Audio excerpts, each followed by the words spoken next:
जब सृष्टि मौन थी, जब प्रकाश और अंधकार के बीच की रेखा धुंधली पड़ चुकी थी, तब उस रहस्य के गर्भ से प्रकट हुई देवी तारा, एक ऐसी शक्ति जो मृत्यु को भी अपने चरणों में बांध ले, जो शमशान में भी आश्रय बन जाए, जो मोक्ष की राह दिखाए और जो भय से परे, अज्ञान से पार हो। देवी तारा 10 महाविद्याओं में से एक अनुपम चमत्कारी रूप है, जिन्हें कहते हैं स्मशान की अधिष्ठात्री और साथ ही मुक्ति की देवी। हिंदू धर्म ही नहीं, बौद्ध परंपरा में भी जिनकी साधना उतनी ही दिव्य, उतनी ही रहस्यमयी है। कहते हैं कि बुद्ध ने स्वयं उनकी आराधना की थी और गुरु वशिष्ठ ने भी उन्हीं की कृपा से पाया था पूर्णत्व को। गुप्त नवरात्रि के दूसरे दिन जब साधक मौन हो जाते हैं, तब गूंजती है माँ तारा की आह्वान की दिव्य ध्वनि।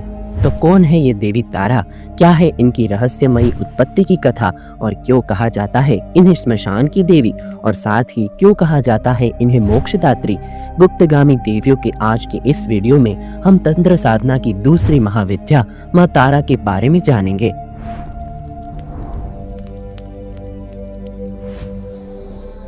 यह वह क्षण था जब समुद्र मंथन की गर्जना से सारा ब्रह्मांड कांप उठा था। देवता और दैत्य दोनों ही अमृत की एक बूंद के लिए संघर्ष कर रहे थे। स्वर्ग से पाताल तक बस एक ही लहर दौड़ रही थी, अमृतत्व की लालसा। इसी उथल पुथल में जब भगवान विष्णु ने मोहिनी का मोहक रूप धारण किया, तो उसी क्षण एक अनाहत प्रकाश की लहर ब्रह्मांड में फूटी और उसमें से प्रकट हुई देवी तारा। ना कोई गर्जना, ना कोई तांडव, बल्कि एक गहरा गंभीर तेज जिसने समय को थाम लिया और अंधकार के भीतर से झलकने लगी एक नीलावर्ण शक्ति। कहते हैं यह कोई साधारण प्रकट होने की घटना नहीं थी, यह थी आदि शक्ति की चेतना का जागरण।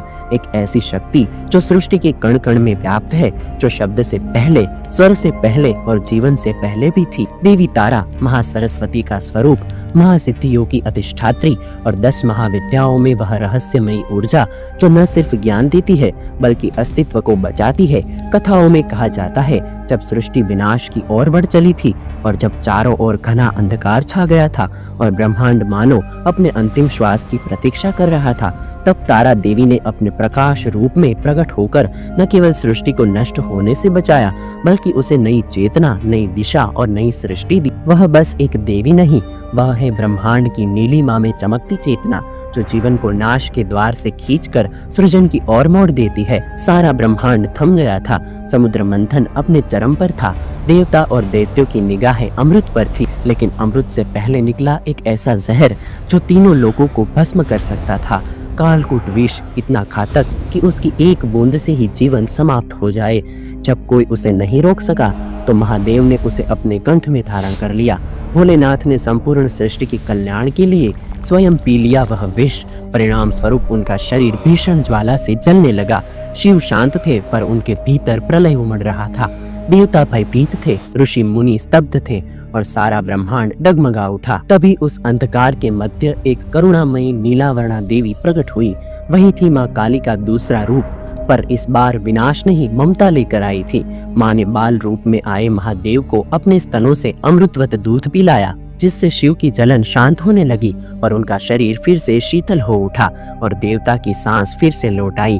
उस दिव्य क्षण में जब करुणा ने तांडव को गले लगाया, जब ममता ने मृत्यु को मात दी, तब पहली बार संसार ने माँ तारा को देखा। वो नहीं केवल एक माता थी, न ही केवल शक्ति, वह थी मुक्ति का स्वरूप, नीलिमा की ज्योति और शिव के हृदय की ठंडी छाया।